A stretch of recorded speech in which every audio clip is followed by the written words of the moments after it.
उम्मीद है आप सब खैरियत से होंगे। मुझे बहुत सारे स्टूडेंट्स ने कहा कि रिव्यू एक्सरसाइज 4 जो है वो आप करवा दें, और यकीनन इसलिए भी क्योंकि इसमें एक सवाल ऐसा है जो कि चैप्टर में नहीं है और वो इम्पॉर्टेंट भी है। तो इस वजह से रिव्यू एक्सरसाइज आज मैंने करने का सोचा। रिव्यू एक्सरसाइज करने से पहले मैं आपको ये बताता चलूँ कि हमारी बेसिकली जो एकेडमी है हाई ब्रोज फोर्सेस एकेडमी, ये बच्चों को कैडेट कॉलेजेस के लिए तैयार करती है, जैसे military college Jhelum, military college मरी, कैडेट कॉलेज हसन अब्दाल, और जो एयरफोर्स के शौकीन हैं वो पीएफ लोर टोपा, पीएफ कॉलेज सरगोदा में जाते हैं। तो अगर इस बारे में आप डिटेल्स चाहते हैं, मज़ीद इंटरेस्ट है आपका, तो मुझे नीचे कमेंट सेक्शन में या फिर जो मैंने नीचे लिंक्स दिए हुए हैं, इंस्टाग्राम पे, फेसबुक का पेज है या मेरा व्हाट्सएप नंबर है, आप इससे रब्ता कर सकते हैं मज़ीद डिटेल्स के लिए। हमारी ऑनलाइन क्लास भी जारी है और हमारी एकेडमी में क्लास भी जारी है। रिव्यू एक्सरसाइज 4, इसमें जो पहले 3 सवाल हैं वो ऑब्जेक्टिव के हैं, तो वो हम नहीं करेंगे। क्वेश्चन नंबर 4 से स्टार्ट करते हैं। क्वेश्चन नंबर 4 में लिखा हुआ है फाइंड द वैल्यू ऑफ 4 की पावर -3। यहाँ पर जो एक्सपोनेंट है वो है -3 का। तो ये आपने चैप्टर के अंदर चीज पढ़ी होगी, जब हम नेगेटिव एक्सपोनेंट को खत्म करते हैं, नेगेटिव पावर को पॉजिटिव बनाते हैं, तो हमें बेस का रेसिप्रोकल लेना पड़ता है, जैसे अभी हम लेंगे। यानी कि पहले 4 की पावर -3 थी, अब 1/4 की पावर 3 है। रेसिप्रोकल बेस कैसे लेते हैं कि नीचे वाला डिनोमिनेटर ऊपर और न्यूमरेटर नीचे आ जाता है। जिस डिजिट फिगर के नीचे डिनोमिनेटर ना हो उसको हम 1 कंसीडर करते हैं। जैसे यहाँ पर हमने किया, 4 के नीचे कुछ लिखा नहीं था, लेकिन ना लिखा हो फिर भी 1 होता है, नीचे लिखते नहीं है, तो वो 1 ऊपर चला गया, 4 नीचे आ गया और पॉजिटिव हो गई इसकी पावर। अब आप 4 को 3 से मल्टीप्लाई करेंगे, मतलब 4 को 3 टाइम्स मल्टीप्लाई करेंगे, यानी कि 4 4 16, 16 4 64। अब आप कहेंगे सर ये तो होल पावर थी, 1 की पावर भी तो क्यूब है, तो 1 को आप 3 दफा अपने से मल्टीप्लाई करेंगे तो क्या आएगा? 1 ही आएगा। तो इस वजह से यहाँ पर 1 ही रहा, और नीचे 4 को, इसका आप मजीद एक स्टेप ऐसे कर सकते हैं यहाँ पर कि 1/4 मल्टीप्लाई 4, यानी कि आपने 4 का क्यूब ले लिया एक किस्म का, और ये आपका आंसर आ गया। क्वेश्चन नंबर 4 के पार्ट 2 के अंदर हमारे पास -5 की पावर 4 है। अब यहां पर एक्सपोनेंट नेगेटिव नहीं है बल्कि बेस नेगेटिव है, तो हम इसका रेसिप्रोकल नहीं लेंगे। इसको डायरेक्ट आपने क्या करना है कि तो इसमें आपने क्या करना है, -5 को 4 टाइम्स मल्टीप्लाई करना है अपने साथ, जैसे -5 multiply by -5 multiply by -5 multiply by -5। तो 5 5s are 25 और 5 5s are 25। 25 मल्टीप्लाई बाय 25 आपके पास बनेगा 625। अब ये जो माइनस है इसका क्या करेंगे, minus multiply by minus plus हो जाएगा, और माइनस मल्टीप्लाई बाय माइनस भी प्लस हो जाएगा, और प्लस इंटू प्लस प्लस ही होता है। इसकी ट्रिक ये है कि अगर माइनस आपका जो आ रहा है वो इवन नंबर्स में, जैसे इवन टाइम्स आ रहे हैं, देखिए 4 टाइम्स आ रहा है, 1 2 3 4, और आपस में मल्टीप्लाई हो रहा है, तो वो पॉजिटिव हो जाएगा। अगर ये ऑड में होता, यानी कि 3 टाइम्स होता या 5 टाइम्स या 1 टाइम, जैसे -5 सिर्फ होता या यहाँ पर एक और -5 होता, तो वो फिर हम आंसर में भी माइनस लिखते, उसको मल्टीप्लाई करते, माइनस माइनस प्लस हो जाता, फिर नेगेटिव हो जाता, फिर प्लस हो जाता, फिर नेगेटिव हो जाता। अगर आप प्लस माइनस का रूल समझते हैं तो आपको मेरी बात समझ आ गई होगी। इसी क्वेश्चन का पार्ट नंबर 3, -2 की पावर -9। अब यहां पर आपने, क्योंकि नेगेटिव एक्सपोनेंट आ गया आपके पास, तो आपने क्या कर लेना है, रेसिप्रोकल ले लेना है 2 का, बेस का। जब आप 1/2 कर देंगे तो जो -9 था वो पॉजिटिव 9 हो जाएगा। पॉजिटिव का साइन हम लगाते नहीं है, तो यानी 1/2 की पावर 9 हो जाएगी, जैसे पार्ट 1 में किया था। उसी तरह 2 को आप फिर डिनोमिनेटर के अंदर 9 टाइम्स मल्टीप्लाई कर देंगे और जो आंसर आएगा 1/समथिंग वो आपका आंसर होगा। पार्ट नंबर 4 के अंदर आपके पास -1/3 की पावर -5 है। अब यहाँ पर बेस भी नेगेटिव है और एक्सपोनेंट भी, जो पावर है वो भी नेगेटिव है। आपने सबसे पहला काम ये करना है कि जो पावर है उसको पॉजिटिव बनाना है। उसको बनाने का तरीका ये था कि रेसिप्रोकल लेते थे, डिनोमिनेटर न्यूमरेटर में और न्यूमरेटर डिनोमिनेटर में।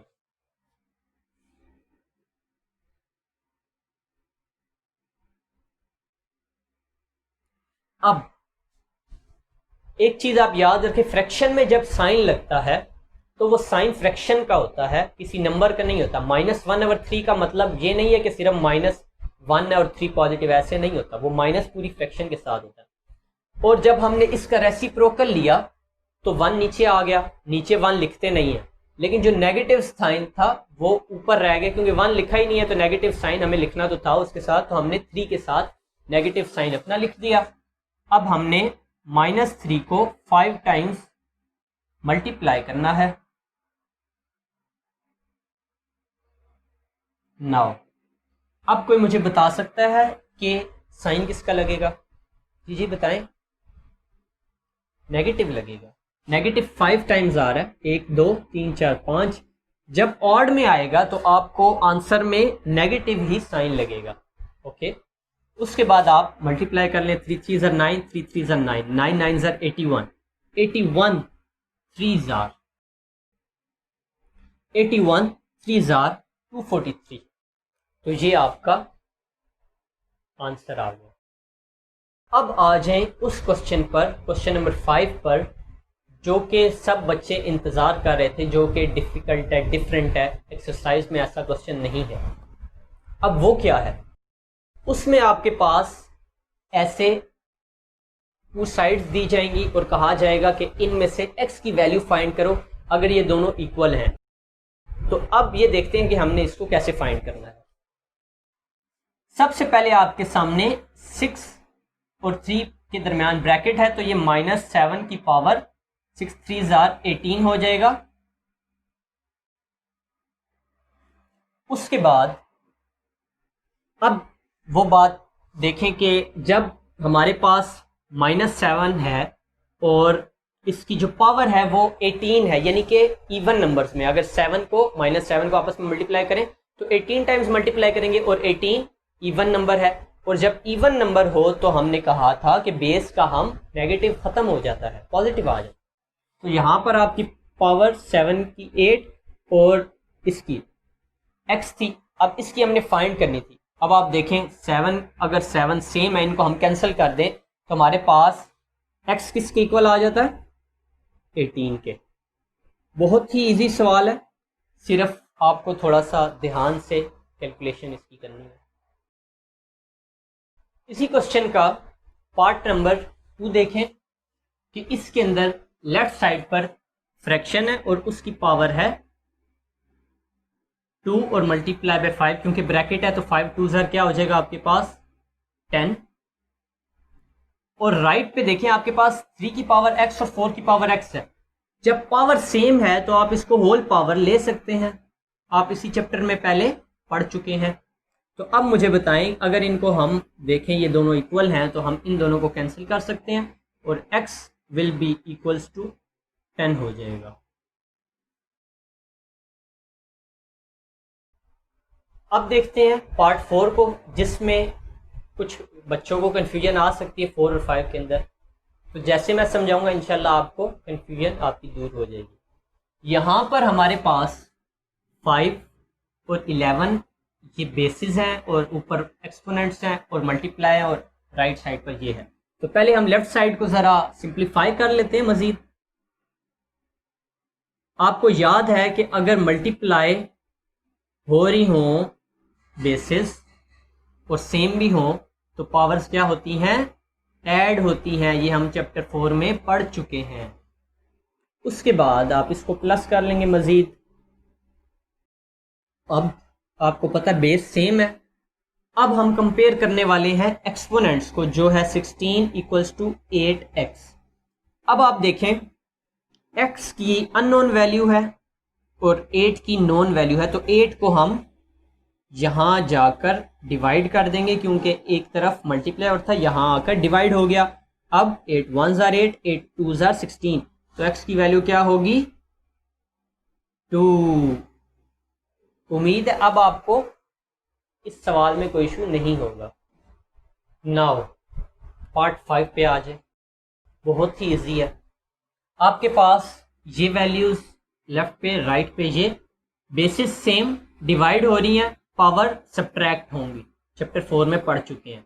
2 - 9 इक्वल्स टू 2/9 2x - 1, 2/9 2 - 9 बनेगा -7, 2/9 2x - 1। अब क्या करें, अब आप इसको कैंसिल करें, इसको आप फाइंड कर लें।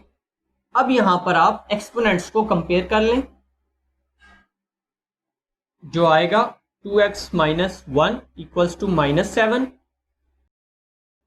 2x - 1 इक्वल्स टू -7 था। आप -1 को उधर ले गए, +1 हो गया, -7 + 1 आता है -6, 2x इक्वल्स टू -6। अब आप x को इधर ही रहने दें और 2 को वहां ले जाएं, तो आपके पास 2 1 R 2 3 R, x will be equals to -3। उम्मीद है आपको अब क्वेश्चन नंबर 5 के अंदर कोई इश्यू नहीं होगा। क्वेश्चन नंबर 6 में कहता है कि आपने सिंप्लीफाई करना है। मैंने क्वेश्चन लिख लिया, इसको देखते हैं। आपके सामने बेसिस सेम है, पावर्स और बीच में मल्टीप्लाई का साइन है। आपने करना है पावर्स को ऐड, -3⁴ 2 + 3, मल्टीप्लाई था, बेसिस सेम है, पावर्स ऐड हो गई, डिवाइडेड बाय 2 को 2 से मल्टीप्लाई करेंगे तो -3/4 की पावर 4 हो जाएगी। यहां पर 3 + 2 5 डिवाइडेड बाय -3/4 की पावर 4। अब आपको मालूम है अगर बेसिस सेम हो और बीच में डिवाइड का साइन हो तो पावर्स माइनस होती हैं। -3/4 5 - 1 5 - 4 equals to -3/4। Question number 6 part 2 जो है वो सेम टू सेम इसी तरह एज इट इज है। मुझे नहीं लगता कि इसमें आपको कोई कंफ्यूजन होगी। दरमियान में मल्टीप्लाई है, पहले आपने उनको सॉल्व करना है, प्लस करेंगे बेस एक्सपोनेंट्स को, उसके बाद डिवाइड के बाद एक और आपके पास फ्रैक्शन है, फिर डिवाइड का क्योंकि साइन है तो आपने पावर्स को उसके साथ फिर माइनस कर देना, आपके पास आंसर आ जाएगा। पार्ट 2 में जो एक बात बताने वाली है वो ये है, जब भी आपकी फ्रैक्शन की जो पावर है, किसी भी चीज़ की पावर अगर 0 आ जाती है तो वो 1 के इक्वल है। लेट सपोज अगर आपके पास 1000 भी है और इसकी पावर 0 है तो ये टोटल जो ये नंबर है ये 1 के इक्वल आ जाता है। इसी तरह जो पार्ट 2 है इसका आंसर 1 आ जाएगा क्योंकि एंड में जो पावर है वो आपकी 0 आ रही है, एक्सपोनेंट 0 आ रहा है। पार्ट नंबर 3 देखें, ये भी उसी तरह, कोई मुश्किल नहीं है इसमें। सिर्फ आपको ये देखना है कि ये होल के बाय 5 लिखा हुआ है, इसका मतलब है 5 इससे भी मल्टीप्लाई होगा और इसकी पावर से भी मल्टीप्लाई होगा। तो आपके पास जो मल्टीप्लाई करने के बाद वैल्यूज आएंगी वो आएंगी 5 3 आर 15 डिवाइडेड बाय 18/11, 5 2 आर 10। ये आप डिवाइड कर लीजिएगा और ये 2 2 आर 4 है तो 18/11 की पावर 4। अब आप मजीद क्या करेंगे कि इनको सब्ट्रैक्ट कर देंगे, जहां जहां डिवाइड का साइन आ रहा है पावर्स को सब्ट्रैक्ट कर देंगे, -4 इसको आप निकालेंगे तो आपके पास आ जाएगा 5 -4 1, तो 1 नहीं लिखते, जस्ट आपके पास 18/11 आंसर आ जाएगा। पार्ट नंबर 4 देखें, ये मैं कराऊंगा नहीं आपको, मैं गाइड कर देता हूँ, ये आप खुद करें क्योंकि same as it is question है जैसे पहले कर चुके हैं। इसमें आप 8 2 आर 16 हो जाएगा पहले वाले की पावर और दूसरे की 5 3 15 हो जाएगी, और जो एंड में मल्टीप्लाई के बाद है वो तो एक ही है, उसकी पावर 1 है। उसके बाद आप जब इसको माइनस करेंगे, पहली दो बेसिस हैं तो इनकी पावर्स माइनस होंगी क्योंकि दरमियान में डिवाइड का साइन है, तो 16 माइनस 15 आपके पास हो जाएगा 1, जो कि लिखते नहीं है। तो यानी आपके पास -4/9 हो जाएगी लेफ्ट पे, और जो मल्टीप्लाई के बाद है वो भी -4/9 है, तो दोनों बराबर आ गए। अब आप इनको जब मल्टीप्लाई करेंगे तो आपको पता है कि 1 इसकी पावर है, इसकी भी पावर 1 है, वो ऐड हो जाएंगी, 2 हो जाएगा, स्क्वायर हो जाएगा -4/9 का, और -4/9 के जब आप स्क्वायर लेंगे तो 4 का 16 और 9 का 81, और माइनस था लेकिन पावर जो थी वो इवन थी, तो इस वजह से आपका माइनस भी ख़त्म हो जाएगा, तो आपका 81 16/81 आपका आंसर आ जाएगा। पार्ट नंबर 5 आपको मैं करवा देता हूँ। पार्ट नंबर 5 के अंदर भी आपके पास बेसिस सारी सेम है, एक्सपोनेंट डिफरेंट है। इसको देखते हैं। 3 2 6 हो जाएगा, 6 3 18 हो जाएगा,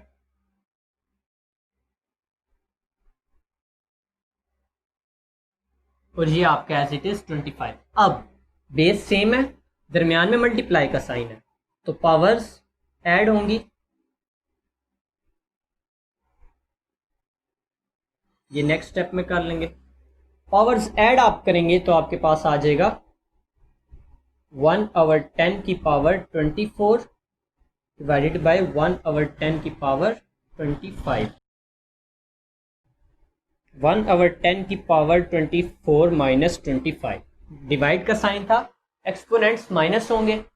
आपको पता है बड़ा 25 है, माइनस है इसके साथ, और जब इनको माइनस करेंगे तो आपके पास आ जाएगा 1/10 की पावर -1। अच्छा 1 नहीं लिखते लेकिन -1 लाजमी लिखते हैं, क्योंकि इसका आपका आंसर बिल्कुल चेंज हो जाएगा 1 और -1 के फर्क से। कैसे? -1 आ गया, आपने पिछले इस पूरे चैप्टर में पढ़ चुके हैं कि नेगेटिव पावर हो तो रेसिप्रोकल बेस का लेंगे, पॉजिटिव हो जाएगी। राइट पे कर देता हूं आपको, तो आपके पास 10 आंसर आ जाएगा। कैसे? रेसिप्रोकल लिया, 10 ऊपर गया, 1 नीचे आया, और आपका पावर जो है पॉजिटिव होगी, 1 हम लिखते नहीं है, तो आपके पास 10 आंसर आ गया। मजीद अगर आप हाई ब्रोस फोर्सेज एकेडमी के बारे में जानना चाहते हैं, कैडेट कॉलेज और मिलिट्री कॉलेजेस की एंट्री टेस्ट की तैयारी के बारे में जानना चाहते हैं, तो नीचे व्हाट्सएप नंबर गिवन है, और आपके पास फेसबुक का और इंस्टाग्राम का लिंक भी गिवन है, आप वहां से रब्ता कर सकते हैं।